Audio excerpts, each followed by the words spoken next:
Bismillahirrahmanirrahim. Assalamualaikum warahmatullahi wabarakatuh. Alhamdulillahirabbil alamin wa bihi nasta'in wa ala umuri dunya waddin. Wassalatu wassalamu ala asyrafil anbiya'i wal mursalin. Amma ba'du. Pertama-tama puji syukur kehadirat Allah Subhanahu wa taala yang telah mengaruniai kita dengan rahmat dan inayahnya, dan tak lupa juga salawat serta salam kita panjatkan kepada Nabi besar Muhammad SAW. Dan yang saya hormati kepada ibu dosen pengampu yaitu Ibu Helna Nelis MPD, dan saya hormati juga kepada teman-teman semuanya yang alhamdulillah kita dapat berkumpul secara virtual dalam presentasi kali ini. Nah, jadi teman-teman, pada kesempatan kali ini saya akan mempresentasikan materi tentang komponen pengembangan strategi di dalam kurikulum. Kurang lebih seperti itu. Nah, kenapa kok kita harus membahas topik seperti ini? Karena teman-teman, topik ini sangat penting.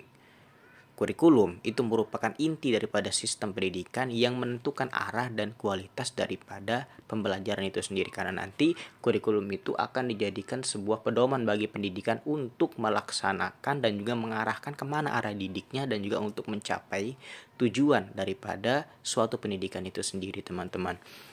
Nah, baik teman-teman, pendidikan seperti yang kita tahu ya teman-teman semuanya, bahwasanya pendidikan itu adalah bagian yang penting dalam kemajuan suatu bangsa. Nah, jadi agar tujuan pendidikan dapat tercapai dengan baik diperlukan strategi pembelajaran yang efektif dan sesuai dengan kebutuhan siswa. Nah, jadi pengembangan strategi dalam kurikulum ini teman-teman sangat penting untuk memastikan proses belajar berjalan agar menjadi lebih terarah, terstruktur, dan juga mencapai hasil yang diinginkan. Nah, maka dalam pengembangan strategi ini nanti kita akan membahas mengenai bagaimana metode yang akan kita gunakan untuk kita istilahnya itu menerapkan ke dalam pembelajaran, pendekatan seperti apa yang akan kita gunakan, dan juga media pembelajaran seperti apa yang akan kita gunakan juga di dalam proses belajar mengajar. Karena media pembelajaran ini itu menjadi sebuah alat bantu yang sangat penting agar proses belajar mengajar itu menjadi lebih efektif. Maka oleh karena itu, para pendidik itu perlu memahami strategi pembelajaran ini teman-teman, agar dapat meningkatkan kualitas pendidikan di semua jenjang seperti itu. Nah, baik, kita masuk kepada materi yang pertama, yaitu mengenai pengertian atau hakikat daripada strategi pembelajaran itu sendiri. Nah, jadi mungkin teman-teman di sini sudah mengetahui ya bahwasanya kalau secara definisi strategi pembelajaran adalah perencanaan yang sistematis dalam proses belajar mengajar untuk mencapai tujuan tertentu. Lah, strategi ini mencakup metode, teknik, serta pendekatan yang digunakan dalam pembelajaran agar materi yang dapat diterima dengan baik oleh peserta didik gitu. Jadi singkatnya gini teman-teman. Jadi strategi pembelajaran itu sangat penting untuk kita terapkan. Maka dari itu si pengembang kurikulum itu harus mengetahui strategi apa yang akan digunakan, metode apa yang akan diterapkan, dan juga teknik seperti apa yang akan diimplementasikan. Karena itu nanti mencakup keberhasilan daripada tujuan pembelajaran itu sendiri, teman-teman. Maka memang strategi pembelajaran ini harus benar-benar diperhatikan dalam proses pengembangan kurikulum. Kenapa? Karena ini mencakup sukses atau tidaknya suatu kurikulum itu. Nah, nanti ketika memang strategi yang kita terapkan itu tidak sesuai dengan kebutuhan peserta didik, maka nanti akan tidak efektifnya proses kegiatan belajar mengajar itu sendiri. Dan bahkan nanti kita tidak akan bisa mencapai suatu tujuan daripada pembelajaran itu sendiri yang sudah termaktub dalam kurikulum. Karena apa? Karena strategi yang kita gunakan, pendekatan yang kita gunakan, teknik yang kita gunakan itu tidak sesuai dengan apa? Dengan kebutuhan zaman, dengan kebutuhan peserta didik juga. Lagi loh teman-teman. Jadi singkatnya itu strategi pembelajaran itu apa? Yaitu bagaimana kita mengetahui metode, teknik, dan juga pendekatan yang akan diimplementasikan dalam proses pembelajaran dengan tujuan agar pembelajaran itu menjadi lebih efektif dan juga bisa menjadikan si peserta didik menjadi orang-orang yang berkualitas baik di masa sekarang ataupun di masa yang akan datang gitu, teman-teman. Nah, itu mengenai pengertian daripada strategi pembelajaran itu sendiri. Langsung kita masuk kepada tujuan dari strategi pembelajaran. Nah, ini yang sangat penting. Sebelum kita membicarakan mengenai metode, teknik seperti apa yang akan digunakan, lalu pendekatan apa yang akan kita implementasikan, maka yang paling penting itu kita harus punya dulu nih tujuan daripada strategi pembelajaran itu sendiri. Karena ketika kita tidak mempunyai tujuan, maka kita juga tidak akan tahu langkah seperti apa yang akan kita lakukan. Nah, itu menjadi hal yang sangat penting. Orang kalau punya tujuan, pasti dia akan melangkah dengan berbagai macam cara untuk mencapai tujuannya. Artinya ketika dia punya tujuan, dia sudah punya skema di dalam otaknya. Dia tahu nih langkah apa yang akan digunakan untuk mencapai tujuan tersebut. Kebalikannya teman-teman, ketika seseorang itu tidak mempunyai tujuan, maka langkahnya random. Random itu dalam artian apa? Dalam artian dia itu tidak mengetahui langkahnya ini arahnya kemana gitu. Maka penting sebelum kita membahas mengenai metode, teknik, dan juga pendekatan, kita terlebih dahulu membahas mengenai tujuan daripada pembelajaran itu sendiri, agar kita bisa menentukan nanti metode apa yang akan digunakan kepada peserta didik, teknik seperti apa, dan juga pendekatan seperti apa. Seperti itu teman-teman. Tujuannya itu yang pertama itu meningkatkan efektivitas dan juga efisiensi dalam pembelajaran teman-teman. Nah, jadi apa sih yang dimaksud dengan efektivitas dan juga efisiensi dalam pembelajaran? Efektivitas dalam pembelajaran itu, teman-teman, bisa kita artikan sebagai metode yang digunakan itu benar-benar membantu siswa dalam memahami materi yang sudah diajarkan. Nah, itu efektivitas. Sedangkan efisiensi dalam hal pembelajaran berarti apa? Berarti belajar itu dengan cara yang lebih hemat. Hemat itu dalam artian bisa hemat tenaga ataupun waktu gitu teman-teman. Jadi waktunya tidak terbuang sia-sia gitu loh. Tetapi kita tetap mengindahkan hasil yang optimal gitu. Walaupun kita menghemat waktu baik dari waktu pembelajaran ataupun waktu istirahat, tapi kita juga tidak melupakan hasil yang maksimal yang akan diperoleh oleh peserta didik itu sendiri. Jadi tujuan yang pertama itu mungkin meningkatkan efektivitas dan juga efisiensi dalam pembelajaran. Ini sangat penting sekali teman-teman. Terus tujuan yang kedua itu memotivasi peserta didik dalam memahami materi. Nah, jadi langkah yang akan kita gunakan itu harus kita pikirkan agar tujuannya apa sih? Agar kita bisa memberikan motivasi kepada peserta didik untuk lebih giat lagi dalam belajar. Nah, motivasi itu teman-teman itu bisa dalam bentuk kita memberikan semangat atau suatu sistem yang kita bangun itu secara naturality itu memberikan motivasi tersendiri kepada peserta didik. Jadi peserta didik itu mungkin berpikiran, oke, ketika saya memahami materi ini dengan baik, saya mendapatkan nilai yang cukup memuaskan, maka saya nanti akan lebih mudah untuk kesini dan kesini. Nah, jadi motivasi itu bisa berbentuk macam-macam, bisa berbentuk dorongan, bisa berbentuk semangat gitu kepada peserta didik gitu. Itu yang kedua. Yang ketiga itu mengoptimalkan interaksi antara guru dan juga peserta didik. Maksudnya gimana sih? Lah, mengoptimalkan interaksi antara guru dan juga peserta didik itu berarti membuat proses pembelajaran itu lebih efektif dengan meningkatkan kualitas komunikasi dan juga hubungan antara si guru dan si murid ini. Nah, jadi gini. Jadi hal ini dicapai dengan cara seperti misalnya nih teman-teman ya. Si guru itu memperhatikan gaya belajar siswa yang berbeda-beda dengan caranya masing-masing. Nah, itu yang pertama. Yang keduanya itu memberikan umpan balik yang dapat membangun awareness, yang dapat membangun curiosity daripada si siswa, rasa ingin tahu, kepekaan dan segala macam. Terus juga si guru ini bisa menciptakan suasana belajar yang menyenangkan dan juga terbuka. Nah, maka guru ini harus mendengarkan dengan baik dan merespon dengan tepat apa yang siswa lakukan atau yang siswa katakan kepadanya. Dengan tujuan agar apa sih? Nah, itu ketika si guru ini memiliki kepekaan terhadap siswa, artinya bisa merespon dan juga bisa mendengarkan si siswa dengan baik, maka nanti itu dapat membantu siswa lebih memahami materi dan merasa lebih nyaman gitu dalam bertanya ataupun mengungkapkan suatu pendapat. Karena apa? Karena guru seorang sosok yang digugu dan ditirunya itu memberikan keluasan baginya, memberikan ruang baginya untuk apa? Untuk berpendapat dan segala macam. Itu teman-teman penting.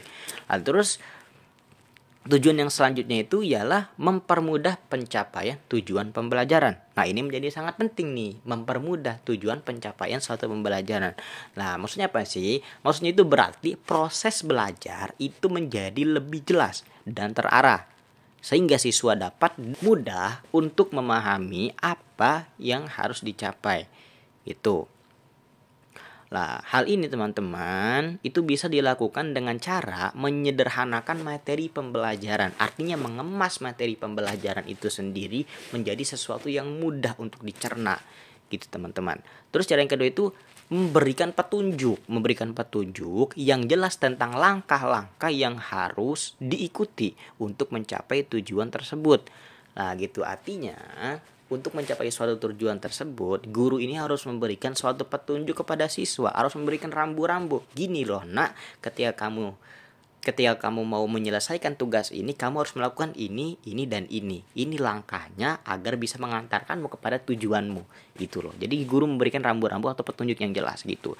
Nah, jadi dengan cara ini, ketika cara ini sudah diimplementasikan, siswa itu tidak merasa bingung lagi. Tidak merasa bingung dan lebih termotivasi. Nah, balik lagi, lebih termotivasi untuk belajar karena mereka tahu apa yang diharapkan daripada keinginan mereka. Selain daripada tujuan dari segi pembelajaran, kita juga penting untuk membahas manfaat apa aja sih yang akan didapatkan ketika strategi pembelajaran yang kita terapkan itu sesuai dengan apa yang dibutuhkan gitu. Jadi di antara manfaat yang akan diperoleh ketika kita benar-benar tepat menggunakan strategi pembelajaran dalam pengembangan kurikulum, diantaranya itu dapat membantu peserta didik memahami materi dengan mudah. Gitu teman-teman. Itu manfaat yang akan didapatkan ketika strateginya itu tepat. Yang manfaat yang paling awal yaitu membantu peserta didik untuk memahami materi dengan mudah. Itu langkah yang awal. Nah, yang kedua itu meningkatkan keterlibatan siswa dalam pembelajaran. Artinya si siswa ini nggak monoton. Nggak monoton itu dalam artian dia aktif di dalam kelas, nggak sekedar ngedengerin, tapi ketika si gurunya itu bertanya kepadanya mengenai suatu materi, apa yang kamu pahami dari suatu materi ini, nah siswa itu nggak merasa tertekan untuk mengungkapkan pendapat atau untuk mengungkapkan apa yang dia pahami dari yang sudah dipelajari gitu. Jadi keterlibatan si siswa gitu dalam proses pembelajaran mengajar itu akan lebih, istilahnya itu akan lebih terrealisasikan, akan lebih lagi untuk ditingkatkan. Nah itu tuh. Terus manfaat yang ketiganya teman-teman yaitu membantu guru menyampaikan materi secara terstruktur dan juga sistematis. Itu. Jadi kalau misalnya strateginya benar, maka guru juga akan terbantu. Terbantunya dengan apa? Materi yang disampaikan oleh guru itu secara sistematis. Artinya, dalam artian dia mempunyai cara, dia mempunyai suatu metode yang lebih mudah untuk diterapkan untuk mencapai materi yang akan diajarkan. Itu tuh, ketika memang sistemnya mendukung. Itu. Terus manfaat yang selanjutnya itu meningkatkan kualitas pembelajaran. Jelas ketika memang kurikulum yang kita emban, kurikulum yang kita terapkan strategi dan segala macam itu tepat sasaran, maka otomatis kualitas daripada pembelajaran itu sendiri pun akan meningkat dengan sendirinya. Nah, terus kita akan bahas mengenai ciri-ciri. Itu yang pertama, ciri-cirinya itu bahwasannya strategi pembelajaran itu berorientasi pada tujuan pembelajaran. Artinya ketika tujuan pembelajarannya itu membuat siswa menjadi makin kreatif dan siap ketika siswa itu ada di dunia luar, maka strategi yang ada di dalam pembelajaran pun itu pasti merujuk kepada langkah-langkah untuk memenuhi tujuan tersebut. Artinya orientasinya siswa menjadi kreatif dan juga siap untuk ditempatkan di dunia luar, maka strategi yang diterapkannya pun itu pasti menyangkut hal-hal tersebut gitu tuh. Nah, terus juga memiliki pendekatan yang sistematis. Pendekatan yang sistematis itu dalam artian pendekatan yang terstruktur, nggak ngasal gitu pendekatannya, benar-benar dengan analisis dan hipotesa yang kuat. Nah, terus juga fleksibel dan dapat disesuaikan dengan kondisi pembelajaran. Nah, ini sangat penting nih. Artinya fleksibilitas itu sangat penting dalam proses pembelajaran gitu. Nah, terus juga meningkatkan interaksi antara guru dan juga siswa. Nah, itu ciri-cirinya itu apa? Meningkatkan interaksi antara guru dan siswa. Jadi memang strategi pembelajaran yang tepat itu bisa membuat guru dan siswa nyaman dalam kegiatan proses belajar mengajar, sehingga interaksi yang dibangun akan lebih kuat lagi gitu. Nah, sekarang kita bahas mengenai macam-macam daripada strategi pembelajaran itu sendiri. Yang pertama ada strategi ekspositori. Apa sih strategi ekspositori? Strategi ekspositori adalah strategi pembelajaran yang menekankan pada penyampaian materi secara verbal gitu, dari seorang guru kepada sekelompok siswa dengan maksud agar siswa dapat menguasai materi pelajaran secara optimal. Artinya apa? Artinya strategi ekspositori ini artinya si guru itu menjelaskan suatu konsep. Misalnya gini, guru menjelaskan suatu konsep matematika tentang pecahan di sebuah papan tulis. Nah, sementara siswa itu diperintahkan untuk apa? Untuk mendengarkan apa yang dia sampaikan dan mencatat apa yang dia sampaikan. Nah, setelah itu si guru memberikan latihan soal kepada siswa untuk dikerjakan. Itu artinya pembelajaran ekspositori. Artinya penyampaian materi secara verbal disampaikan, disimak, dicatat, dan juga diberikan evaluasi berupa latihan. Gitu. Terus ada strategi inquiry. Inquiry adalah strategi pembelajaran yang berpusat pada siswa, di mana inquiry siswa dibimbing untuk berada dalam suatu kondisi yang mengharuskan siswa mencari dan menemukan jawaban-jawaban terhadap pertanyaan dalam proses pembelajaran mereka melalui suatu prosedur yang digariskan secara jelas dan terstruktur. Nah, ini sangat penting. Nah, jadi kayak kita langsung ke contohnya aja biar gampang ya. Jadi contohnya itu guru memberikan sebuah percobaan sains sederhana tentang perubahan wujud benda dan meminta siswa untuk mengamati serta menarik kesimpulan sendiri sebelum berdiskusi bersama. Jadi strategi inquiry ini artinya si siswa ini diajarkan untuk mencari sendiri penyebabnya dan lain-lain segala macam gitu. Nah, terus ada juga strategi kooperatif. Strategi kooperatif itu bisa kita artikan sebagai sebuah strategi pembelajaran melalui kelompok kecil peserta didik yang saling bekerja sama dalam memaksimalkan kondisi belajar untuk mencapai tujuan pembelajaran. Nah, jadi poinnya daripada strategi kooperatif ini apa? Artinya si siswa itu dibagi dalam kelompok kecil lalu membuat presentasi misalnya ya tentang ekosistem gitu. Lah, maka dari setiap anggota kelompok yang sudah dibuat, nah itu mereka saling istilahnya itu membagi tugas untuk menyelesaikan materi tersebut. Ada yang misalnya bikin bagannya segala macam, ada yang cari informasinya mengenai ekosistem, ada yang membuat slide, dan juga ada yang menyampaikan materi mengenai ekosistem tersebut gitu. Terus ada yang namanya strategi kontekstual.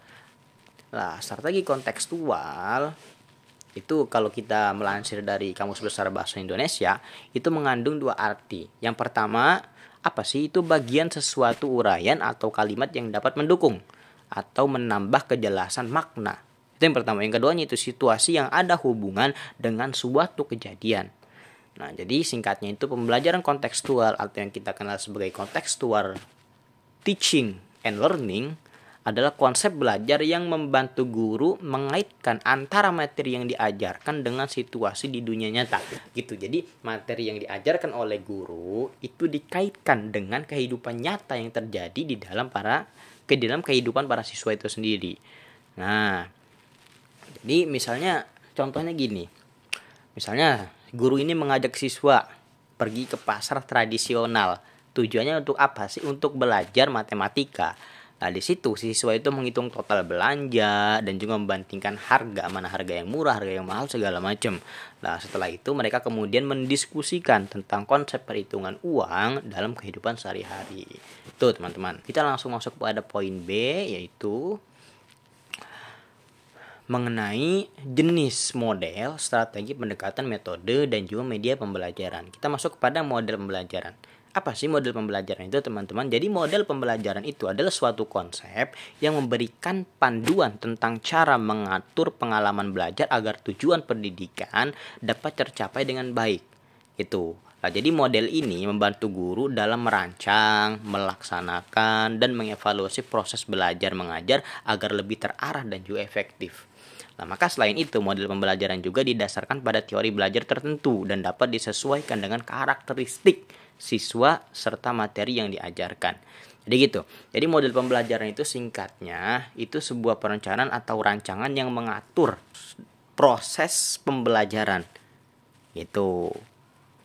Di dalamnya itu bisa saja dengan cara merancang suatu konsep, melaksanakan dan juga mengevaluasi proses belajar mengajar itu sendiri, teman-teman. Nah, jadi itu mengenai model pembelajaran.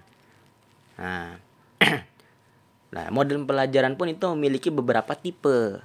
Yang pertama ada model pembelajaran langsung dan ada model pembelajaran berbasis masalah, terus juga ada model pembelajaran kooperatif, nah, seperti tadi, atau kolaboratif. Nah, singkatnya gini, model pembelajaran langsung itu adalah sebuah model pembelajaran yang berpusat pada guru. Lah, artinya teman-teman, yang jadi titik tumpu daripada model pembelajaran langsung ini adalah guru. Bagaimana guru menyampaikan materinya dengan baik, bagaimana guru bisa mengemas materi yang akan disampaikannya agar bisa lebih dipahami oleh siswa. Itu pun menjadi salah satu tanggung jawab daripada guru, daripada pengajar. Ketika memang kita sudah siap untuk menjadi guru, maka kita harus siap untuk menjadi orang yang digugu dan ditiru. Artinya kita siap untuk mengemban tanggung jawab yang ada pada kita. Lah, dengan apa tanggung jawabnya? Itu dengan tadi tuh harus bisa mengemas materi dengan sebaik mungkin dan lain-lain. Nah, itu sangat penting sekali. Nah, terus juga ada model pembelajaran berbasis masalah. Ada model pembelajaran berbasis masalah. Artinya model pembelajaran ini artinya materi yang diajarkan itu dikaitkan dengan masalah-masalah yang terjadi di dalam kehidupan sehari-hari. Contohnya seperti itu, teman-teman. Contoh modelnya seperti itu ya. Jadi ini nanti bisa dapat meningkatkan awareness daripada siswa itu sendiri, kepekaan atau curiosity, rasa ingin tahu, dan juga membantu si siswa memecahkan masalah gitu dengan cara berpikir kritis. Ini cocok untuk keduanya gitu. Terus juga ada model pembelajaran kooperatif atau kolaboratif. Apa kolaboratif? Bekerja sama. Jadi model pembelajaran kolaboratif atau kooperatif ini adalah model pembelajaran yang menekankan kolaborasi di antara kelompok kecil siswa untuk mencapai tujuan pembelajaran. Gitu. Tentu saja dengan metode ini siswa diharapkan dapat mengembangkan pemikirannya yang kritis dan juga meningkatkan keterampilan sosial. Gitu, teman-teman. Jadi model pembelajaran kooperatif ini sejalan dengan teori konstruktivisme dalam pembelajaran. Artinya suatu proses pembelajaran itu tidak hanya berfokus pada pengajar tapi juga berfokus kepada peserta didik. Lebih difokuskan kepada pengembangan peserta didik. Nah, metode ini mungkin telah ditetapkan artinya itu di berbagai macam negara seperti Kanada, Finlandia dan lain-lain. Artinya menggunakan teori konstruktivisme ini. Ini sangat penting sekali. Dengan cara apa? Mungkin ya dengan cara metode diskusi dan lain-lain. Jadi si siswa ini, kalau bahasa kasarnya itu ya, dipaksa untuk bisa memecahkan suatu masalah. Gitu loh, diberikan pemantiknya segala macam, lalu siswa sendiri yang mencari solusinya, penyebabnya, penyelesaiannya bagaimana. Itu penting. Nah, terus kita masuk kepada langkah-langkah pemilihan model pembelajaran. Yang pertama ada menentukan tujuan pembelajaran. Tentu itu, karena untuk memilih model pembelajaran harus punya tujuannya dulu, seperti yang tadi yang saya ungkapkan di awal kan. Untuk menentukan langkah yang akan dilakukan pentingnya ada tujuan. Maka tujuan itu bisa menjadi faktor penentu langkah apa yang akan kita lakukan. Nah, terus juga menganalisis karakteristik peserta didik. Nah, dalam menentukan langkah atau model yang akan diterapkan, kita perlu menganalisis dulu nih kebutuhan peserta didik itu seperti apa. Kekurangannya bagaimana, lebih condongnya peserta didik ini ke apa gitu loh. Itu sangat penting. Agar apa? Agar model yang kita terapkan itu sesuai dengan kebutuhannya. Ketika sesuai dengan kebutuhannya, maka materi yang masuk akan mudah untuk dipahami gitu. Terus ada lagi memilih model yang sesuai dengan kebutuhan itu, sama seperti yang di atas. Terus contoh model pembelajaran berbasis masalah gitu nih. Contohnya misalnya dalam pelajaran IPA, misalnya si guru itu memberikan suatu tema kepada peserta didik. Temanya itu misalnya mengenai dampak daripada limbah plastik terhadap lingkungan. Nah, kemudian si guru memberikan sebuah pertanyaan pemantik kepada peserta didik ini, seperti mengapa limbah plastik menjadi masalah bagi lingkungan dan bagaimana dampaknya terhadap ekosistem, lalu apa saja solusi yang akan diterapkan agar limbah plastik tersebut dapat berkurang. Nah, itu pertanyaan pemantik. Artinya mengidentifikasi masalah gitu. Si guru ini memberikan pertanyaan pemantik, mengidentifikasi masalahnya gitu. Nah, setelah itu kemudian teman-teman, nah guru itu mengarahkan siswanya untuk apa sih setelah guru memberikan pertanyaan pemantik, mengidentifikasi data yang telah diperoleh, lalu juga faktor-faktor apa saja gitu penyebab dari pencemaran tersebut. Nah itu sangat penting untuk istilahnya itu dilakukan dalam proses model pembelajaran berbasis masalah ini.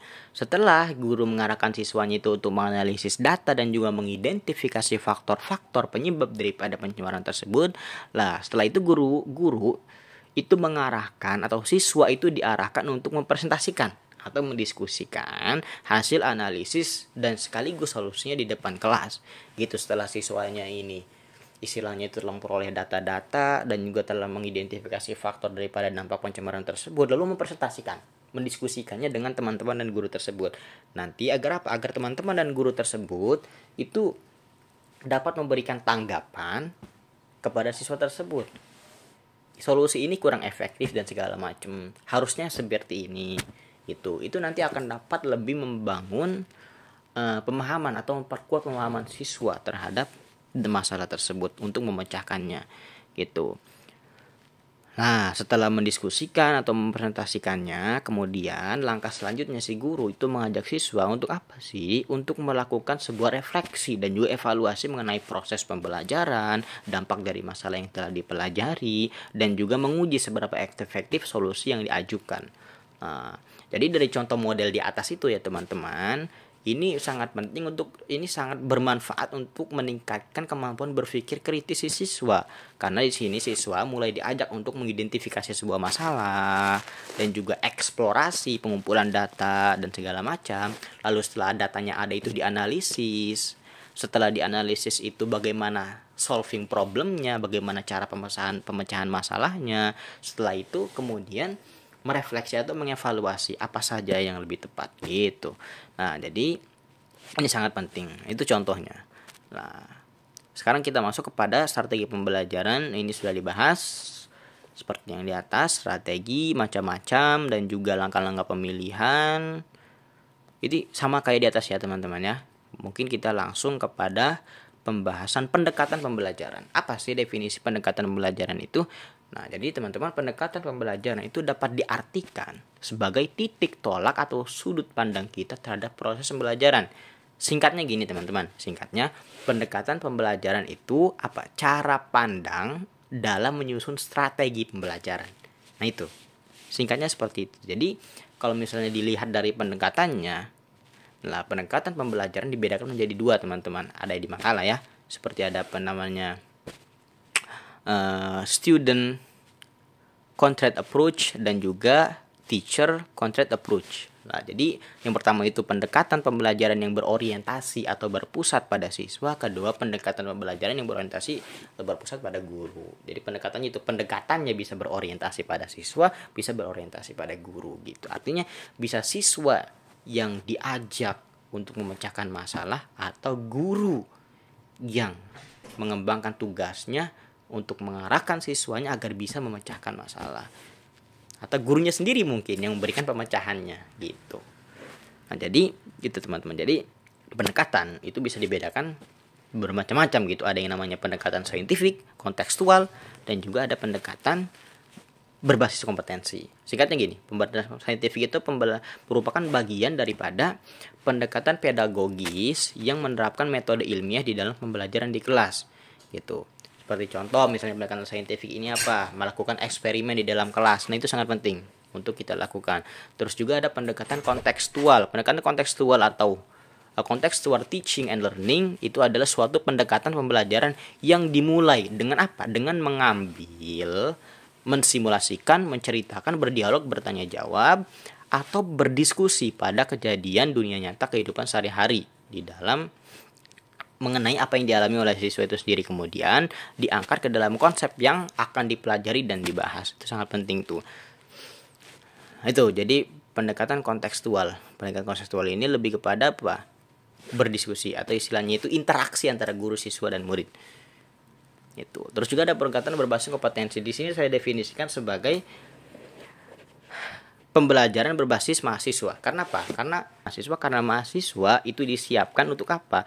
Untuk mempunyai sebuah keterampilan agar dia siap nanti ketika lulus untuk bekerja dan lain-lain. Itu sangat penting.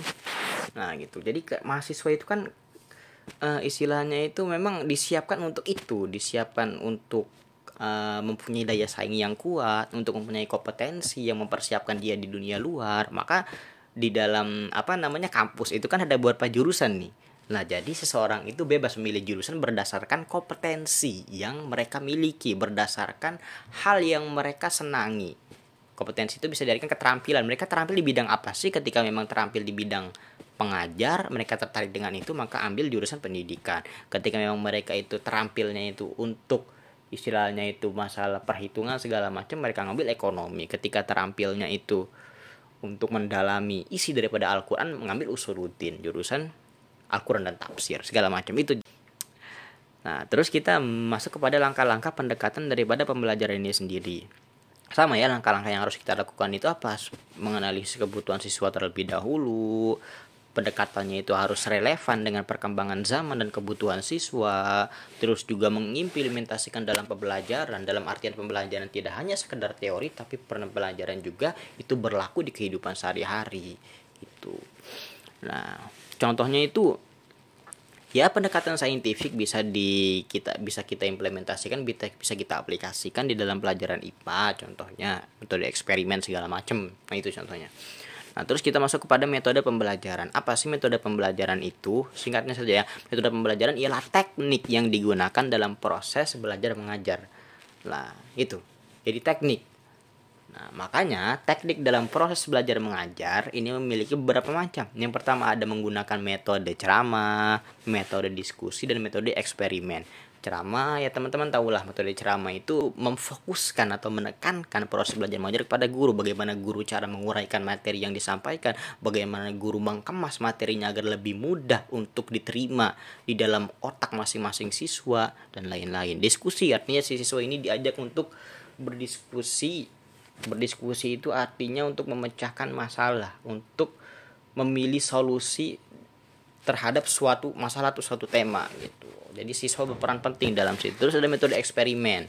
Ini berkaitan dengan pendekatan saintifik segala macam gitu. Ini penting eksperimen ini karena dalamnya mengandung observasi, hipotesa dan lain-lain. Itu. Nah, jadi langkah-langkah pemilihan metode pembelajaran ini sebenarnya sama saja ya, sesuai dengan tujuan pembelajaran. Tujuannya apa, maka metodenya harus kayak gini. Sesuai dengan karakteristik siswanya seperti ini, maka metodenya harus kayak gini. Sesuai dengan ketersediaan sumber daya, maksudnya artinya menyesuaikan dengan fasilitas yang ada.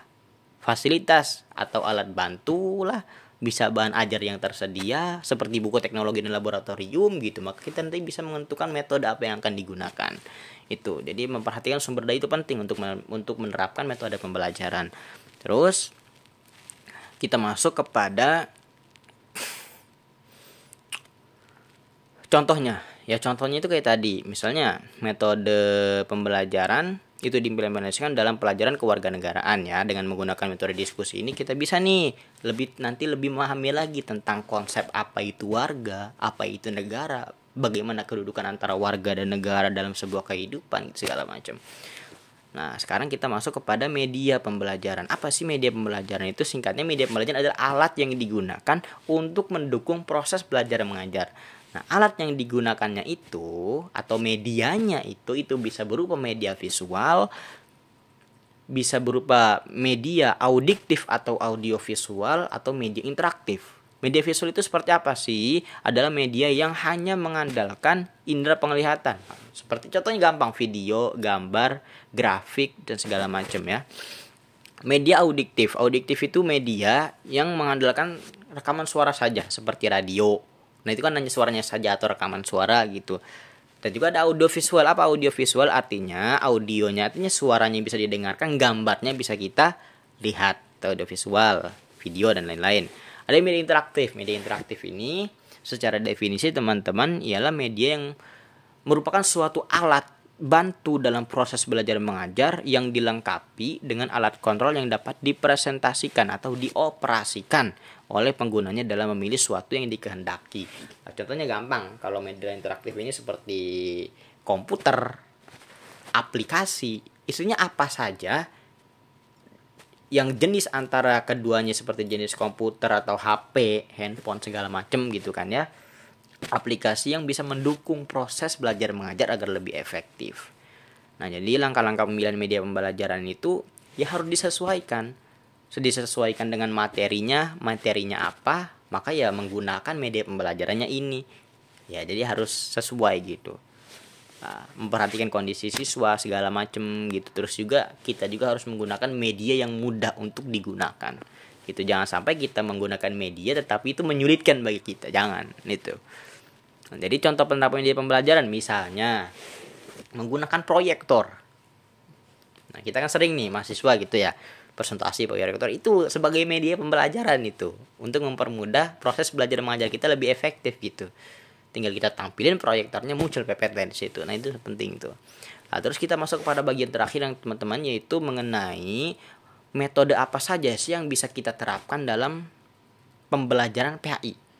Nah, di sini saya mengumpulkan 3 metode. Yang pertama ada metode role playing. Adalah kegiatan bermain, dalam artian siswa ini dibuat sketsa gitu. Siswa ini belajar acting lah. Belajar berperan gitu. Nah, ini sangat bisa diterapkan dalam metode pembelajaran PAI. Misalnya dalam kisah Nabi ada siswa yang diperankan menjadi Nabi Musa, misalnya ada siswa yang diperankan menjadi Fir'aunnya. Nah, nanti tujuannya agar apa? Agar si siswa itu selain dia tahu secara intelektual, dia juga nanti bisa menghayati daripada cerita tersebut gitu. Nah, maka yang harus disiapkan apa? Yang harus disiapkan itu ya murid-muridnya yang istilahnya itu siap dan melakukan itu dengan peran antagonis segala macem gitu. Jadi tujuannya agar bisa lebih menghayati gitu loh. Terus ada mind mapping. Mind mapping ini bisa diterapkan dalam, artinya kita tahu ya teman-teman ya, mind mapping ya. Artinya kita membuat skema yang terstruktur gitu. Artinya yang dituliskan itu inti-inti daripada rangkuman dari isi tersebut. Misalnya kalau dalam penerapan pembelajaran PAI dalam rukun Islam. Nah, itu kita nanti kayak bikin mapping tuh. Rukun Islam yang pertama apa saja, misalnya syahadat, sholat, zakat, puasa, haji. Nah, gitu. Nanti tinggal sholat itu apa lagi, jadi diperinci gitu, bikin bagan. Nah, itu mind mapping penting. Dalam kisah Nabi bisa kita seperti itu, kita tuliskan inti-intinya saja, tahunnya segala macam itu. Terus juga ada metode jigsaw. Metode jigsaw ini adalah sebuah metode pembelajaran kooperatif yang mempertimbangkan pengalaman dan pengetahuan awal siswa. Ini membantu mengaktifkan pemahaman mereka agar materi pembelajaran lebih mudah untuk dipahami. Jadi jigsaw ini lebih kepada kelompok nih, gini nih teman-teman. Jadi si guru ini memberikan kepada siswa, jadi ada kelompok. Kelompok itu dalam artian gini, dibentuknya itu ada kelompok asal, ada kelompok ahli. Misalnya dibentuk 2 kelompok. Satu kelompok berisi 5 orang. Nah, nanti 2 kelompok ini diberikan satu materi yang sama, menjelaskan mengenai tadi rukun Islam misalnya. Nah, satu kelompok itu yang terdiri dari 5 orang itu membahas yang pertama ada syahadat, sholat, zakat, puasa, dan juga haji. Sama kelompok kedua juga kayak gitu, dibaginya kayak gitu, membahas syahadat, sholat, dan lain-lain gitu. Nah, nanti yang membahas syahadat itu dibuat kelompok lagi dengan kelompok kedua yang membahas syahadat, ini disebut dengan kelompok ahli. Nah, yang zakat dengan zakat, puasa dengan puasa, haji dengan haji gitu. Jadi mereka saling mendiskusikan di situ, saling belajar gitu, saling memperdalam pengetahuan mereka tentang rukun Islam yang telah dispesifikasi tersebut. Nah, setelah itu mereka kembali kepada kelompok asalnya. Dengan tujuan apa? Dengan tujuan untuk mereka menjelaskan apa yang telah mereka peroleh dengan diskusi dengan kelompok ahli tersebut gitu. Yang syahadat itu dia menjelaskan tentang konsep syahadat bagaimana kepada kelompok asalnya yang haji juga.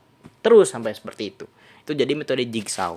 Ini penting, ini bisa juga diterapkan dalam pembelajaran PAI. Nah, jadi gitu teman-teman ya.